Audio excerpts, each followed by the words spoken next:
வணக்கம் ஃப்ரெண்ட்ஸ். இப்போ பாருங்கள், நம்ம 6th டேர்மோட புக் பேக் ஃபுல்லாக இதில் பார்க்க போகிறோம்ப்பா. நம்ம ஏற்கனவே உங்களுக்கு கலைச்சொற்கள், சேர்த்தெழுதுக, பிரித்தெழுதுக எல்லாமே உங்களுக்கு நம்ம கொடுத்துட்டோம். இப்போ புக் பேக் மட்டும்தான்ப்பா உங்களுக்கு பெண்டிங்காக இருந்துச்சு.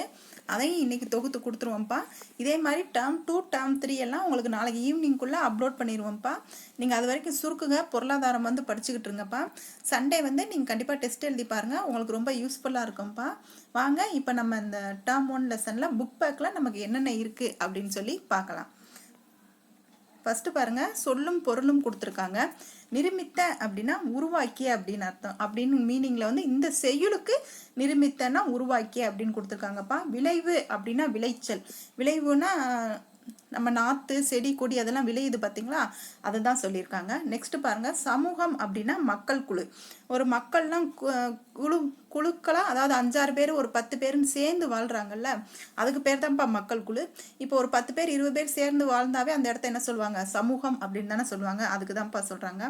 அசதி அப்படின்னா சோர்வு, அதாவது நம்ம வேலை செஞ்சு நமக்கு டயர்டாக இருக்கும்ல, அதைத்தான் அசதி, சோர்வு அப்படின்னு சொல்கிறாங்க. சுடர் அப்படின்னா ஒளிப்பா, அதாவது விளக்கெல்லாம் பார்த்தீங்கன்னா அந்த சுடர் நல்லா எரியுது அப்படின்னு சொல்லுவாங்கல்ல. அந்த சுடர் எரிஞ்சிச்சு அப்படின்னா என்ன செய்யும், நம்ம அந்த சுற்றி இருக்கிற இடத்துக்கெல்லாம் வெளிச்சத்தை கொடுக்கும். அந்த வெளிச்சம் அப்படின்னா என்ன வரும், ஒளி தானே வரும். அதனால தான்ப்பா சுடர்னா ஒளி. நெக்ஸ்ட் பாருங்க, சரியான விடையை தேர்ந்தெடுத்து எழுதுக கொடுத்துருக்காங்கப்பா. ஏற்றத்தாழ்வு டேஸ் அமைய வேண்டும் அப்படின்னு சொல்லியிருக்காங்க. ஏற்றத்தாழ்வுனா என்ன, பாகுபாடு, அதாவது நீ பெரியவன் நான் பெரியவன் அப்படிங்கிறது தான். அப்படிங்கிறது நமக்கு அந்த ஏற்றத்தாழ்வு இல்லாமல் நமக்கு என்ன இருக்குன்னா சமூகம் தான் இருக்கணும் அப்படின்னு சொல்றாங்க. நெக்ஸ்ட் பாருங்கப்பா, நாள் முழுவதும் வேலை செய்து கலைத்தவருக்கு டேஸ் ஆக இருக்கும் அப்படிங்காங்க. அதாவது ஃபுல் டே அவங்க ஒர்க் பண்ணியிருக்காங்க. அப்போ அவங்களுக்கு எப்போ இருக்கும், டயர்டாக தானே இருக்கும். அந்த டயர்டுக்கு தமிழ் மீனிங் என்னன்னா அசதியாக இருக்கும் அப்படின்னு சொல்றாங்க. நெக்ஸ்ட் பாருங்க, நிலவு பிளஸ் என்று என்பதை சேர்த்தெழுத கிடைக்கும் சொல் என்னன்னு பாத்தீங்கன்னா நிலவென்று அப்படிங்க. இந்த ஊவை பிரிச்சிங்கன்னா இவ்வு பிளஸ் ஊ அப்படின்னு வரும்பா. இந்த ஏனா உயிர் எழுத்து, அந்த இவ்வும் அந்த ஊவும் அந்த ஏவும் சேர்ந்து நிலவென்று, அந்த இவ்வும் அந்த ஏவும் சேர்ந்து நிலவென்று அப்படின்னு வரும் அப்படின்னு சொல்லுவாங்க. இது நம்ம இலக்கணம் டீட்டெயிலாக புணர்ச்சி விதிகள் பார்க்கும்போது பார்க்கலாம்ப்பா. இப்போ வாட் இஸ் வாட் அப்படின்னு சொல்லி நீங்கள் படித்து கொஞ்சம் மனப்பாடம் பண்ணிக்க பாருங்கள். ஓகேங்களா. நெக்ஸ்ட் பாருங்கள், தமிழ் பிளஸ் எங்கள் அப்படின்னு சொல்லியிருக்காங்க. அதை சேர்த்து எழுதும்போது நமக்கு தமிழெங்கள் அப்படின்னு கிடைக்கும்ப்பா. இதை நீங்கள் சேர்த்தெழுக பிரித்தெழுக அப்படின்னாலே நீங்கள் அந்த லாஸ்ட்டில் வர்ற, அதாவது நிலைமொழி அப்படின்னா அதில் ஃபஸ்ட்டு வர்ற மொழி தான் நிலைமொழி. வருமொழினா சேர்ற மொழி வருமொழி. அந்த ரெண்டும் சேரும்போது அந்த எழுத்து எப்படி பிரிஞ்சு புணருது அப்படிங்கிறத பொறுத்து தான்ப்பா இந்த சேர்த்தெழுக பிரித்தெழுக அமையும். இதை நீங்கள் ஒன்ஸ் ஒரு 10 வீடியோ பார்த்தீங்கன்னா உங்களுக்காகவே ஒரு ஐடியா கிடச்சிரும்ப்பா. இதை நம்ம உங்களுக்கு கிளியராக நடத்தி கொடுத்துருவோம். சரிங்களா. நெக்ஸ்ட் பாருங்கள், அமுதென்று அப்படிங்கிற சொல்ல பிரித்தெழுத சொல்றாங்க. அப்ப எப்படி வரும்னா அமுது பிளஸ் என்று அப்படின்னு வரும். செம்பயிர் என்னும் சொல்லை பிரித்து எழுதுக அப்படின்னு சொல்லியிருக்காங்கப்பா. அதுக்கு என்னன்னு பார்த்தீங்கன்னா செம்மை பிளஸ் பயிர்னு வரும். செம்பயிர் அப்படின்னா அது ஒரு பண்பு தொகை. அதோட பண்பை குறிக்கிற போது எப்பயுமே மை விகுதி வந்துரும்ப்பா. ஒரு பண்பு சொல்ல நீங்கள் பிரிக்கும் போது எப்பயுமே மை விகுதி வச்சு தான் பிரிக்கணும். அதனால செம்மை பிளஸ் பயிர் அப்படின்னு பிரிக்கணும். நெக்ஸ்ட் பாருங்க, இன்பத்தமிழ் பாடலில் கருத்துக்கு ஏற்றவாறு பொறுத்துக்கன்னு சொல்கிறாங்க. அதாவது மேலே இது இன்பத்தமிழ் பாடலுக்கு கீழே தானே வருது, அந்த பாடலில் உள்ள கருத்துக்கு ஏற்ற மாதிரி இதை பொறுத்துங்க அப்படின்னு சொல்கிறாங்க. விளைவுக்கு அப்படின்னு பார்த்தீங்கன்னா விளைச்சலுக்கு என்ன தேவைப்படும், நீர் தானே தேவைப்படும், நீர். அறிவுக்கு அப்படின்னா தோல், அதாவது ஒரு ஃப்ரெண்டு அறிவுள்ளவனாக இருக்கானா நமக்கு அவனை தோல் கொடுத்து அவனை நம்ம தூக்கி விடணும் அப்படின்னு சொல்லுவாங்க. இளமைக்கு பால் அப்படின்னு சொல்லுவாங்க. புலவருக்கு வேல். நெக்ஸ்ட் பாருங்க, ஒத்த ஓசையுடைய இயல்பு சொற்களை எடுத்து எழுதுக அப்படின்னு சொல்றாங்க. அதாவது அது என்னன்னு கேட்டீங்கன்னா ஒத்த ஓசையுடைய இயல்பு சொல் அப்படின்னா, இயல்பு அப்படின்னாலே உங்களுக்கு என்ன மீனிங் அப்படின்னா ஒத்த ஓசையுடையது அப்படின்னு தான் அர்த்தம். அந்த மாதிரி ஒரே, அதாவது பேர், நேர், பால், வேல் அப்படின்னு ஒரே ஓசையில உங்களுக்கு ஒலிக்குது பார்த்தீங்களா. இப்படி ஒரே ஓசையில ஒலிக்கிறதுக்கு பேர் தான் இயல்புன்னு பேரு. அந்த இயல்பு சொற்களை அந்த லெசன்ல தேர்ந்தெடுத்து எழுதுக அப்படின்னு சொல்லியிருக்காங்க. ஊர், நீர் அப்படிங்கிறது ஒரே ஓசையில் வருதுங்களா, இந்த மாதிரி கொடுத்துருக்காங்க. நெக்ஸ்ட் லெசன் தமிழ் கும்மி பாருங்க. அதோட சொல்லும் பொருளும் பாருங்க. ஆழிப்பெருக்கு அப்படின்னா கடல் கோள். ஆழி அப்படின்னாவே நமக்கு என்ன அர்த்தம், கடல் அப்படின்னு தானே அர்த்தம். அதனால ஆழிப்பெருக்குன்னா கடல் கோள். மேதினி அப்படின்னா உலகம். ஊழி அப்படின்னா நீண்டதொரு காலப்பகுதி அப்படின்னு அர்த்தம். இது நம்ம ஏற்கனவே எல்லாமே படிச்சிருப்பீங்க. இருந்தாலும் இந்த ஜஸ்ட் ரிவைஸ்க்காக ஒருக்க பார்த்துக்கங்கப்பா.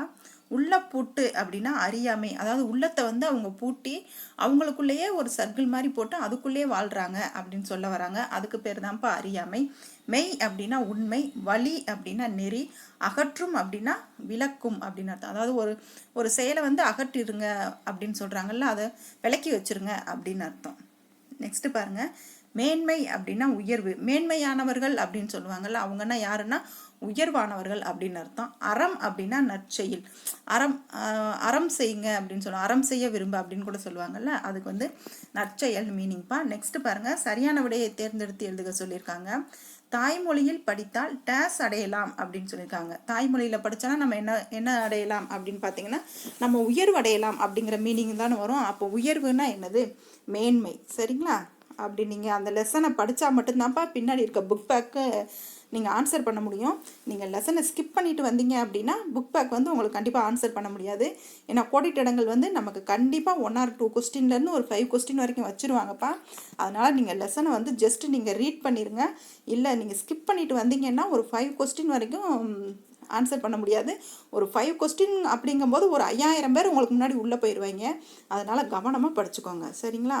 நெக்ஸ்ட்டு பாருங்கள், தகவல் தொடர்பு முன்னேற்றத்தால் டேஸ் சுருங்கி விட்டது அப்படிங்கிறாங்க. அதாவது தகவல் தொடர்புங்கிறது இப்போ ஃபோனு, வாட்ஸ்அப்பு, ஃபேஸ்புக்கு அது என்ன வந்துச்சுங்கள, அது முன்னேறி வந்ததுனால என்ன சுருங்கியிருக்கு அப்படின்னு கேட்டாங்க. இந்த உலகம் தான் சுருங்கியிருக்கு. எல்லாமே உடனே பரிமாறிக்கிறாங்கல்ல, அதனால உலகம் சுருங்கியிருக்குன்னு சொல்கிறாங்க. அந்த உலகத்துக்கு நம்ம சொல்லும் பொருள் என்ன பார்த்தோம்? மேதினி தானே பார்த்தோம். மேதினி கரெக்டு. சரிங்களா? நெக்ஸ்ட்டு பாருங்கள், செந்தமிழ் என்னும் சொல்லை பிரித்து எழுத கிடைப்பது அப்படின்றாங்க. செந்தமிழ் அப்படின்னா என்னன்னு பார்த்தீங்கன்னா, அது ஒரு பண்பு பெயர். அந்த பண்பு பெயரை பிரிக்கும் போது என்ன சொன்னோம்? மை வச்சு தானே பிரிக்கணும். அப்போ செம்மை ப்ளஸ் தமிழ். நெக்ஸ்ட் பாருங்க, பொய் அகற்றும் என்னும் சொல்லை பிரித்து எழுத கிடைப்பது பொய் ப்ளஸ் அகற்றும் அப்படின்னு பிரிக்கணும்ப்பா. நெக்ஸ்ட் பாருங்க, பாட்டு ப்ளஸ் இருக்கும் என்பதை சேர்த்து எழுத கிடைப்பது வந்து பாட்டிருக்கும் அப்படிங்கிறதான்ப்பா கரெக்டு. நெக்ஸ்ட் பாருங்க, 8 + திசை என்ன சேர்த்தெழு வந்து 8 திசை. இது எப்படின்னு பார்த்தீங்கன்னா, இது வல்லினம் மிகு இடங்கள் மிகா இடங்களில் வரும்ப்பா. 8, 10 அப்படிங்கிற எண்ணு பெயருக்கு மட்டும் வல்லினம் வந்து மிகும். அதனால இந்த இடத்துல 8 திசை அப்படின்னு வருதுப்பா. நெக்ஸ்ட் பாருங்க, பாடல் அடிகளில் உள்ள முதல் எழுத்து ஒன்று போல் வரும் மோனை சொற்களை எடுத்து எழுதுகன்னு சொல்கிறாங்க. நம்ம அந்த லெசன் இந்த செய்யுள் வரி கொடுத்துருக்காங்கல்ல, அதில் வந்து என்னென்ன மோனை சொற்கள் வருது அப்படிங்கிறத எழுதுங்க அப்படின்னு சொல்லியிருக்காங்க. இப்போ மோனைனா என்னன்னு தெரிஞ்சுக்கோங்க. முதல் எழுத்து ஒன்றி வருவது தான்ப்பா மோனை. அதாவது எழுத்து, முதல் வரி இல்லைப்பா, முதல் எழுத்து ஒன்றி வருவது தான் மோனை அப்படின்னு சொல்கிறாங்க. இதை நீங்கள் எப்படி ஞாபகம் வச்சுக்கணும்னு பார்த்தீங்கன்னா, மோ அப்படிங்கிறது மகர வரிசையில் தானே இருக்குது. முதல் அப்படிங்கிறதையும் பாருங்கள், அதுவும் மகர வரிசையில் தானே இருக்குது. அப்போ மோ அப்படிங்கிறதும் மூ அப்படிங்கிறதும் மகர வரிசையில் இருக்குது. அப்போ முதல் எழுத்து ஒன்றில் வந்து மோனை அப்படின்னு ஞாபகம் வச்சுக்கோங்க. ஒட்டுங்கடிங்கள கோ ரெண்டுமே முதல் எழுத்து தானே. 8 திசை அப்படின்னு இந்த எல்லாத்தையுமே படித்து பாருங்கள். அறிவு, அறியாமை, மெய், மேதினி இது எல்லாமே நெறில்குறில் அது பார்த்துக்கிட்டு இருக்காதீங்கப்பா. உங்களுக்கு வந்து அது அதோட வரிசையில் வந்திருக்கா அப்படின்னு மட்டும் பாருங்கள். அதான் முதல் எழுத்து ஒன்றி வந்தால் மோனை அப்படின்னு சொல்லுவாங்க. அதே இது நீங்கள் முதல் எழுத்து ஒன்றி வந்தால் மோனைன்னு வச்சுக்கிட்டிங்கன்னா, அப்போ 2வது எழுத்துக்கு எதுகை அப்படின்னு ஆட்டோமேட்டிக்காக உங்களுக்கு ஞாபகம் வந்துடும் எக்ஸாமில். அப்போ 2ஆம் எழுத்து ஒன்றி வந்துச்சுன்னா அது எதுகை. பாருங்கள், கொட்டுங்கடி இட்டு, இதை பாருங்கள் 8 திசை இட்டு ரெண்டுமே ஒன்றி வந்திருக்குங்களா, அதனால் இது எதுகை. இந்த கொட்டுங்கடி 8 திசை கொடுத்துருந்தாங்க அப்படின்னா இதை நீங்கள் எதுகை அப்படின்னு போட்டுருங்க. சரிங்களா? நெக்ஸ்ட் பாருங்கள், ஊழி ஆழி, அந்த லீ ஒத்து வருதுங்களா. பொய் மெய், கண்டதுவாம் கொண்டதுவாம், பூட்டகற்றும் பாட்டிருக்கும் அப்படின்னு 2ஆம் எழுத்து ஒன்றி வந்துச்சுன்னா எதுகை அப்படின்னு ஞாபகம் வச்சுக்கோங்க. நெக்ஸ்ட் லெசன் பாருங்க, வளர்த்தமிழ். இந்த வளர்த்தமிழில் வந்து சரியான விடையை தேர்ந்தெடுத்து எழுத கொடுத்துருக்காங்க. பாருங்க, தொன்மை என்னும் சொல்லின் பொருள் என்ன அப்படின்னு. தொன்மை அப்படின்னாலே நம்ம எல்லாருக்குமே தெரியும், பழமை அப்படின்னு தான் அர்த்தம். இந்த இடப்புறம் அப்படிங்கிற சொல்ல வந்து பிரித்து எழுத என்ன சொல் கிடைக்கும் அப்படிங்கிறாங்க. இடப்புறம் அப்படின்னா என்னது? இடது பக்கம் இருக்கிற புறம் அப்படின்னு தானே நமக்கு பிரிக்க முடியும். அதனால இடது ப்ளஸ் புறம் அப்படின்னு சொல்கிறாங்க. நெக்ஸ்ட் பாருங்க, சீரிழமை என்னும் சொல்ல வந்து பிரித்து எழுத சொல்கிறாங்க. இது சில இடத்துல வந்து சீர் ப்ளஸ் இளமைன்னு கொடுத்துருப்பாங்கப்பா, சில இடத்துல சீர்மை ப்ளஸ் இளமைன்னு கொடுத்துருப்பாங்க. ஆனால் வந்து டிஎன்பிஎஸ்சி கொஸ்டின் வந்து சீர் ப்ளஸ் இளமைன்னு தான் கொடுத்துருக்காங்க. இது நீங்கள் எப்படி அது பிரியும் அப்படிங்கிறத தெரிஞ்சிச்சுன்னா எனக்கு கொஞ்சம் கமெண்ட் பண்ணுங்கள். சரிங்களா?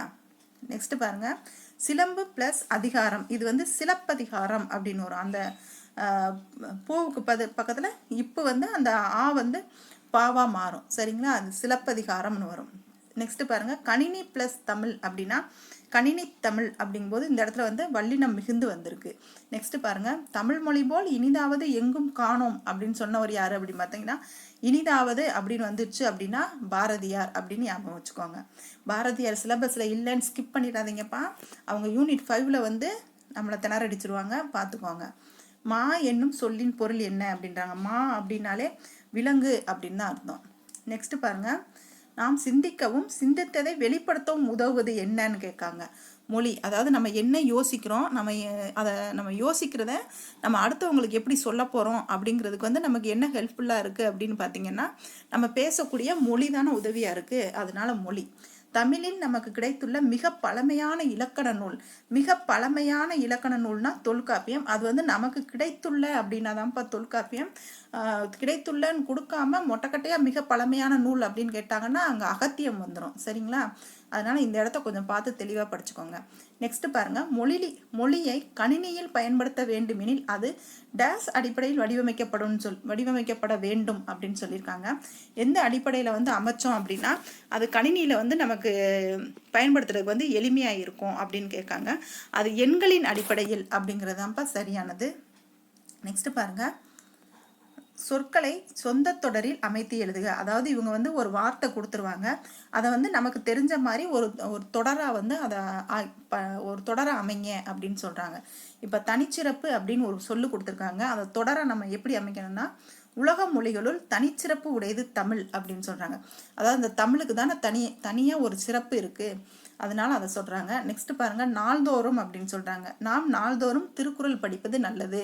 ஏன்னா நம்ம இது வேற எப்படி நீங்கள் சென்டென்ஸ் மேக் பண்ணலான்னு பார்த்தீங்கன்னா, நாம் நாள்தோறும் 5 லிட்டர் தண்ணீர் குடிப்பது உடம்புக்கு நல்லது. நாம் நாள்தோறும் அரை மணி நேரமாவது உடற்பயிற்சி செய்ய வேண்டும். இப்படி நீங்களே சென்டென்ஸ் எல்லாம் மேக் பண்ணிக்கலாம். இப்படி கொடுத்துட்டு இப்படி வார்த்தை மாதிரி கொடுத்துருவாங்கப்பா. இது சிலபஸில் இருக்குது, பார்த்துக்கோங்க. நெக்ஸ்ட் பாருங்க, தமிழின் வகை தொகை. அதாவது தமிழோட இது வந்து ஒரு இலக்கணம் பேஸ்டு கொஸ்டின்ப்பா, அதனால இதை கொஞ்சம் பார்த்துக்கோங்க. கொடுக்கப்பட்டுள்ள எழுத்துக்கு வந்து மாத்திரை அளவிற்கு ஏற்ப வந்து சொற்களை எழுதுகன்னு சொல்லியிருக்காங்க. மாத்திரைனா இப்போ என்ன, ஒரு கை விரல் சொடுக்கும் போதும் ஒரு கண் இமைக்கும் போது தான் இருக்கிற டைமிங் தான் மாத்திரை அப்படின்னு சொல்லுவாங்க. இதை நம்ம இலக்கணம் நடத்தும் போது உங்களுக்கு ஈஸியாக நடத்தி கொடுத்துருவோம்ப்பா. உயிரெழுத்துக்கு வந்து நெடில் எழுத்துக்கு வந்து 2 மாத்திரை, குறில் எழுத்துக்கு வந்து 1 மாத்திரை, மெய்யெழுத்துக்கு வந்து அரை மாத்திரை அப்படின்னு வரும். ஆயுத எழுத்தும் மெய்யெழுத்தோடு சேர்ந்து அரை மாத்திரை அப்படின்ட்டு வரும். உயிரெழுத்துக்கு வந்து அது அவங்க உச்சரிக்கிறத பொறுத்து உயிர் மெய் அப்படின்னு பிரிஞ்சு வரும். அது உங்களுக்கு இலக்கணம் நடத்தும்போது டீட்டெயிலாக சொல்லி கொடுத்துருவோம். இப்போ பாருங்கள், உயிரெழுத்தில் தொடங்கும் 2 மாத்திரை எழுத்து அப்படின்னு கொடுத்துருக்காங்க. அது ஏன்னா குறிலுக்கு வந்து 1 மாத்திரை, ஆக்கு 1 மாத்திரை, தூக்கு 1 மாத்திரை, அதனால் இது வந்து 2 மாத்திரையில் வரும் அப்படின்னு சொல்லியிருக்காங்க. நெக்ஸ்ட் பாருங்க, 2 மாத்திரை அளவுள்ள ஓரெழுத்து ஒரு சொல் அப்படின்னு இருக்காங்க. தீ, ஏன்னா நெடுநிலத்துக்கு வந்து 2 மாத்திரை, அதனால அது ஓரெழுத்து ஒரு மொழி சொல்லாவும் கேட்டிருக்கிறதுனால அது தீ அப்படின்னு சொல்றாங்க. ஆயுத எழுத்து இடம்பெறும் 2.5 மாத்திரை அளவு சொல் அப்படின்னு கேட்டிருக்காங்க. அதாவது அவங்க ஆயுத எழுத்து இடம்பெறணுமா, ஆனால் அந்த அளவு வந்து 2.5 மாத்திரையா இருக்கணுமா அப்படின்னு சொல்றாங்க. ஏன்னா நம்ம ஆயுத எழுத்துக்கு வந்து அரை மாத்திரை தான் கொடுப்போம். அப்போ இந்த அஃது அப்படின்னா ஆவுக்கு 1 மாத்திரை, தூவுக்கு 1 மாத்திரை, 2 மாத்திரை ஆயிடுச்சுங்களா. அப்போ அஃகு வந்து ஆயுத எழுத்து, அதுக்கு ஒரு அரை மாத்திரை, மொத்தம் 2.5 மாத்திரை அப்படின்னு சொல்றாங்க. நெக்ஸ்ட் பாருங்க, கீழ்காணும் பத்தியை படித்து வினாக்களுக்கு விடை தருக அப்படின்னு சொல்றாங்க. இது வந்து நமக்கு சிலபஸ்ல இருக்குப்பா. கீழே இருக்க இந்த பத்தியில் வந்து நீங்கள் படித்து பார்த்துட்டு என்னென்ன வினாக்கள் கேட்குறாங்களோ இந்த பத்தியை பொறுத்து அதுக்கு பதில் சொல்லுங்கள் அப்படின்னு சொல்கிறாங்க. இதை நீங்கள் ஒரு பத்தி கொடுத்துட்டாங்க அப்படின்னா நீங்கள் அதை எப்படி நீங்கள் ஃபேஸ் பண்ணணும் அப்படின்னு பார்த்தீங்கன்னா, அந்த பத்தியை ஃபுல்லாக உட்காந்து படிச்சுக்கிட்டு இருக்காதீங்க. ஏன்னா அவங்க ஒரு 10 லைன் 12 லைன் கொடுத்துருப்பாங்க. அதை ஃபுல்லாக உட்காந்து படிச்சிங்கன்னா உங்களுக்கு 5 நிமிஷம் இல்லைன்னா 10 நிமிஷங்கிறது அந்த பேராகிராஃப் உங்களுக்கு படிக்கிறதுலே வேஸ்ட்டாக போயிடும். டைம் மேனேஜ்மெண்ட்டு தான்ப்பா உங்களுக்கு காம்படிட்டிவ் எக்ஸாமில் வந்து ரொம்ப முக்கியம். டைம் மேனேஜ்மெண்ட்டு தான். அதை நீங்கள் எப்படி மேனேஜ் பண்ணணும் அப்படிங்கிறத பொறுத்தாலே உங்களுக்கு 50% சக்ஸஸ் வந்துடும்ப்பா. அதனால் நீங்கள் பத்தியை படித்து பொருள் எழுதுகன்னு கேட்டாங்கன்னா நீங்கள் டேரெக்டாக கொஸ்டினுக்கு போயிருங்க. கொஸ்டினுக்கு போயிட்டு அதுக்கப்புறம் வந்து நீங்கள் ஒரு லைனாக அந்த பத்தியை படிச்சுக்கிட்டு வந்தீங்க அப்படின்னா அடுத்தடுத்து வர்ற கொஸ்டினுக்கு வந்து அந்த ஆன்சர் எங்கே இருக்குது அப்படின்னு உங்களால் ஓரளவுக்கு கணிச்சிட முடியும். அதனால் உங்களுக்கு அந்த பத்தியை படிக்கிற 5 நிமிஷத்தை வந்து நீங்கள் ஒரு மேக்ஸுக்கோ ஒரு யோசிச்சு போட வேண்டிய ரீசனிங் சம்முக்கோ இல்லை ஜிஎஸ்க்கோ நீங்கள் இந்த டைமை வந்து நீங்கள் அங்கே போட்டு நீங்கள் மேட்ச் பண்ணி ஈக்குவல் பண்ணிக்கலாம்ப்பா. அதனால் நீங்கள் எப்பயுமே பத்தியை படித்து 10 நிமிஷத்தை வேஸ்ட் பண்ணிடாதீங்க. டைரெக்டாக கொஸ்டினுக்கு போயிருங்க. இப்போ கொஸ்டின் என்ன கேட்டிருக்காங்க, பழமொழியின் சிறப்பு டேஷ் சொல்வது அப்படின்னு இருக்காங்க. இப்போ நம்ம இந்த பத்தியை படிக்கலை, நமக்கு இது தெரியாது. ஆனால் கீழே ஆப்ஷன் பாருங்கள், விரிவாக சுருங்க பழமையை பல மொழிகளில் அப்படின்ட்டு இருக்காங்க. இப்படியுமே நமக்கு ஆன்சர் தெரியலனா ஃபஸ்ட்டு லைன்லேருந்து வாசிச்சுட்டு வாங்க. ஃபஸ்ட்டு என்ன சொல்கிறாங்க, விரிவான கருத்தை சுருங்க சொல்வதே பழமொழியின் சிறப்பு அப்படின்ட்டு இருக்காங்க. அந்த ஃபஸ்ட்டு லைனை நீங்கள் ஆரம்பிச்சுன்னா ஃபுல் ஸ்டாப் எங்கே கொடுத்துருக்காங்களோ அது வரைக்கும் வாசிச்சுட்டு நீங்கள் முடிச்சிருங்க. அந்த இடத்துல உங்களுக்கு ஆன்சர் கிடைக்கும். ஆன்சர் கிடைக்கலன்னா நீங்கள் அடுத்த லைன் வந்துடுங்க. அடுத்த லைனில் உங்களுக்கு ஃபுல் ஸ்டாப் வரைக்கும் நீங்கள் கண்டினியூஸாக வாசிச்சிருங்க. இப்போ நமக்கு ஃபஸ்ட்டு லைன்லேயே இங்கே ஆன்சர் கிடச்சிருச்சு. ஏன்னா விரிவான கருத்தை சுருங்க சொல்வதே பழமொழியின் சிறப்பு அப்படின்ட்டு இருக்காங்க. நம்ம கொஸ்டின் என்ன கேட்டிருக்காங்க, பழமொழியின் சிறப்பு தான் கேட்டிருக்காங்க. அப்போ வந்து சுருங்க சொல்வது அப்படின்னு சொல்லிட்டு நீங்கள் டக்குனு இந்த ஆன்சரை நீங்கள் எழுதி அந்த ஒரு 10 நிமிஷமோ ஒரு 5 நிமிஷமோ நீங்கள் சேவ் பண்ணிக்கலாம். அந்த எக்ஸாம் ப்ரெஷரில் வந்து நீங்கள் மேக்ஸுக்கோ ஒரு ஜிஎஸ்க்கோ நம்ம போகும்போது நமக்கு டக்குன்னு தோணாது. தமிழ் அப்படிங்கும்போது நம்ம டக்குன்னு அடுத்தடுத்து அடிச்சுட்டு வந்துடலாம். தமிழை வித்தின் ½ அன் ஹவர் இல்லை 3/4 மணி நேரத்தில் நீங்கள் முடித்தா மட்டும்தான்ப்பா ஜிஎஸ்ஸுக்கும் மேக்ஸுக்கும் நீங்கள் டைம் ஸ்பெண்ட் பண்ணி போட முடியும். நீங்கள் தமிழுக்கே 1 மணி நேரம் 1.5 மணி நேரம் இழுத்துட்டீங்க அப்படின்னா அது ரொம்ப கஷ்டமாக போயிரும்ப்பா. அதனால ரொம்ப கவனமாக இருங்க, சரிங்களா? நெக்ஸ்ட்டு பாருங்கள், நோயற்ற வாழ்வை தருவது என்னன்னு கேட்டிங்கன்னா சுத்தம். உடல் ஆரோக்கியத்திற்கு அடிப்படை என்னன்னு கேட்டிங்கன்னா உழைப்பு. உழைத்து தேடிய பொருளால் நாம் பெறுவது என்னன்னு கேட்டிங்கன்னா உணவு, உடை, உறைவிடம். நெக்ஸ்ட்டு பாருங்கள், பத்திக்கு பொருத்தமான தலைப்பு என்ன போடுங்கன்னா சுத்தம். ஏன்னா நம்ம சுத்தமாக இருந்தால் தான் நம்ம உழைக்க முடியும். நம்ம உழைச்சாதான் நமக்கு உணவு, உடை, உறைவிடம்லாம் கிடைக்கும். அதனால் இதுக்கு சுத்தம் அப்படின்னு தலைப்பு வச்சுருக்காங்க, சரிங்களா? பிறமொழி கலப்பின்றி பேசுக அப்படின்னு சொல்லியிருக்காங்க. அதாவது பிறமொழி சொல்கள் வந்து இப்போ நம்ம ஷார்ட்ஸில் போட ஆரம்பிச்சிட்டோம்ப்பா. அதை நீங்கள் பார்த்துக்கோங்க. அப்புறம் நம்ம லாஸ்ட்டில் வந்து அதை மொத்தமாக தொகுத்து ஒரு வீடியோவாகவும் கொடுத்துருவோம். இப்போ நமக்கு இங்கே என்ன கொடுத்துருக்காங்கன்னு சொல்லிட்டு நீங்கள் வாட் இஸ் வாட் அப்படின்னு சொல்லிட்டு நீங்கள் வாசிச்சுட்டு நீங்கள் போயிட்டே இருங்க. நெக்ஸ்ட்டு நம்ம ஃபுல் வீடியோ கொடுக்கும்போது நீங்கள் என்னென்னு பார்த்துக்கலாம். நம்ம ஷார்ட்ஸும் கொடுத்துருக்கோம், நீங்கள் அதையும் பாருங்கள். இங்கே பாருங்கள், எங்கள் ஸ்கூலிலே சுற்றுலா கூட்டிகிட்டு போகிறாங்க அப்படிங்காங்க. இதை நீங்கள் என்ன கொஸ்டின் கேட்டிருக்காங்கன்னு பாருங்கள். பிறமொழி கலப்பின்றி தமிழில் தான் பேச சொல்கிறாங்க. நீங்கள் கூட்டிகிட்டு போகிறாங்க அப்படிங்கிறத கூட்டி கொண்டு போனார்கள் அப்படின்லாம் நீங்கள் டிரான்ஸ்லேஷன் பண்ணுவாங்கன்னு நீங்கள் எதிர்பார்க்காதீங்க. இது வந்து பிறமொழி கலப்பு சொற்கள் தான். பிறமொழியில் என்ன இருக்கோ அதை வந்து நீங்கள் தமிழில் டிரான்ஸ்லேட் பண்ணி எழுதுங்க அப்படின்னு தான் கேட்டிருக்காங்க. கொஸ்டினில் என்ன கேட்டிருக்காங்களோ அதுக்கு மட்டும்தான்ப்பா நீங்கள் பதில் எழுதணும். உங்களுக்கு எல்லாமே தெரியுங்கிறதுக்காண்டி நீங்கள் எல்லாத்தையும் கொண்டு போய் அதில் நுழைச்சிங்க அப்படின்னா அந்த காம்படிட்டிவ் எக்ஸாமுக்கு வந்து உங்களுக்கு சரிப்படாதுப்பா. என்ன கொஸ்டினோ அதுக்கு பதில் சொல்லுங்கள், அவ்வளோதான். ஒன்றும் புரியலையா, கொஸ்டினை 2 டைம் வாசிச்சிருங்க, ஆட்டோமேட்டிக்காக உங்களுக்கு என்னன்னு புரிஞ்சிடும். இப்போ நமக்கு இங்கே கொஸ்டின் என்ன சொல்லியிருக்காங்க, பிறமொழி கலப்பின்றி பேசுக. அதாவது பிறமொழி சொல்லி இல்லாமல் நீங்கள் பேசுங்க அப்படின்னு தான் சொல்லியிருக்காங்க. அப்போம்போது எங்கள் ஸ்கூலில் அப்படின்னா இந்த ஸ்கூலில்ங்கிறது தான் பிறமொழி சொல். அதை வந்து நீங்கள் பள்ளியில் அப்படின்னு மாற்றிட்டு மித்த வார்த்தையெல்லாம் அப்படி வார்த்தை எல்லாத்தையுமே அப்படியே கொண்டு வந்துட்டீங்க அப்படின்னா இது வந்து உங்களுக்கு முடிஞ்சிருச்சு, சரிங்களா? அதனால் நீங்கள் கொஸ்டினை கவனமாக படிங்கப்பா. நெக்ஸ்ட்டு பாருங்கள், பெற்றோரிடம் பர்மிஷன் லெட்டர் வாங்கி வர சொன்னாங்க அப்படின்னு சொல்கிறாங்க. பர்மிஷன் லெட்டர் வாங்கி வர சொன்னாங்க அப்படின்னு சொல்கிறாங்க. பர்மிஷன் லெட்டர் அப்படின்னா அனுமதி கடிதம். இந்த இடத்துல என்ன பிறமொழி சொல்லுக்கு என்ன தமிழ் சொல் அப்படிங்கிறத மட்டும் தெரிஞ்சுக்கோங்க, போதும். நெக்ஸ்ட் பாருங்க, கீழ்காணும் சொற்களில் உள்ள எழுத்துக்களை கொண்டு புதிய சொற்களை உருவாக்குக அப்படின்னு சொல்லியிருக்காங்க. இப்போ வந்து கரும்பு அப்படின்னு ஒரு சொல்லு கொடுத்துருக்காங்க. இதுலேருந்து நீங்கள் என்னென்ன சொல்லலாம் உங்களால் உருவாக்க முடியும் அப்படின்னு சொல்லியிருக்காங்க. கருன்னு ஒரு சொல் உருவாக்கலாம், இல்லைன்னா கம்பு அப்படின்னு ஒரு சொல் உருவாக்கலாம். அப்படிதான் இப்போ இப்படி நெக்ஸ்ட் அதுவும் கொடுத்துருக்காங்க. கவிதை அப்படின்னு கொடுத்துருக்காங்க. பதிற்றுப்பத்து, பரிபாடல், இதெல்லாம் ஒரு வார்த்தை கொடுத்துட்டு உங்களுக்கு எப்படி உருவாக்கணும் அப்படின்னு சொல்லி கொடுத்துருக்காங்க. இல்லைன்னா இப்படி கேட்பாங்க பாருங்கப்பா, 2 சொற்களை இணைத்து புதிய சொற்களை உருவாக்குக அப்படின்னு சொல்லியிருப்பாங்க. ஏதாவது ஒரு 10 சொல் 12 சொல் கொடுத்துட்டாங்க. இந்த சொல்லை இணைச்சு வந்து இதில் வந்து நீங்கள் 2 சொல்லாக வந்து இணைச்சு வந்து உங்களுக்கு வந்து நீங்கள் சொல்லு உருவாக்குங்க அப்படின்னு சொல்லியிருப்பாங்க. இப்போ இந்த இது ஃபுல்லாக நீங்கள் பார்த்துட்டு இதில் எது நம்ம சேர்த்தோம் அப்படின்னா நமக்கு புது சொல் வரும் அப்படிங்கிறத பொறுத்தாப்பா உங்களுக்கு ஆன்சராக கொடுத்துருக்கோம். இதை நீங்களும் பொருத்தி பாருங்கள், உங்களுக்கு எளிமையாக இருக்கும். விண்மீன், மணிமாலை, நீதி நூல், விண்வெளி, இப்படியெல்லாம் இதிலேருந்து நம்ம எடுத்து உருவாக்கலாம். நெக்ஸ்ட் பாருங்க, பொருத்தமான சொற்களை கொண்டு தொடர்களை நிரப்புக அப்படின்னு சொல்லியிருக்காங்க. இந்த கீழே அவங்க கொடுத்துருக்க வார்த்தைக்கு எந்த சொல் வந்து பொருத்தமாக இருக்கும் அதை கொண்டு வந்து நீங்கள் நிரப்புங்க அப்படின்னு சொல்லியிருக்காங்க. இதில் வந்து அன்பு தருவது தமிழ், ஏற்றம் தருவது தமிழ், இன்பம் தருவது தமிழ். அதாவது தமிழோட இதை வந்து நமக்கு எடுத்து சொல்லியிருப்பாங்க. அது வந்து நமக்கு எந்த அளவுக்கு பொருந்தும் அப்படிங்கிறத பார்த்து சொல்லியிருக்காங்க. நீங்கள் இப்படி பொறுத்துங்க, இல்லைன்னா அகர வரிசைப்படி பொறுத்திருங்க. ஆ ஆ இ உ உ அப்படின்னு சொல்லி அகர வரிசைப்படி பொறுத்திருங்க. அதுவும் ஈஸியாக தான் இருக்கும். உங்களுக்கு எப்படி எளிமையாக இருக்குமோ அப்படி பொருத்தி பாருங்கள், சரிங்களா? நெக்ஸ்ட் பாருங்கள், கலைச்சொற்கள். நம்ம கலைச்சொற்கள் வந்து உங்களுக்கு ஏற்கனவே நம்ம ஃபுல் வீடியோ கொடுத்துட்டோம்ப்பா. அது போக உங்களுக்கு தனியாக ஷார்ட்ஸ்லையும் கொடுத்துருக்கோம். இந்த இடத்துலையும் உங்களுக்கு நம்ம கொடுத்துருக்கோம். ஏன்னா கலைச்சொற்களுக்கு வந்து ரொம்ப இம்பார்ட்டன்ட் வைஸ் தேவைப்படுது. ஏன்னா 10 மார்க்குக்கு கலைச்சொற்கள் கேட்டிருக்காங்க. அதனால பார்க்குற இடத்துலலாம் உங்களுக்கு கலைச்சொற்களை தூக்கி வச்சுருக்கேன்ப்பா. நீங்கள் எந்தெந்த இடத்துல ரிவைஸ் பண்ணி உங்களால் யூஸ் பண்ணிக்க முடியுமோ அத்தனை இடத்துலையும் நீங்கள் யூஸ் பண்ணிக்கோங்க. வலஞ்சுழி அப்படின்னா கிளாக் வைஸ், இடஞ்சுழினா ஆன்டி கிளாக் வைஸ், இணையம்னா இன்டர்நெட், குரல் தேடல்னா வாய்ஸ் சர்ச், தேடுபொறினா சர்ச் என்ஜின்.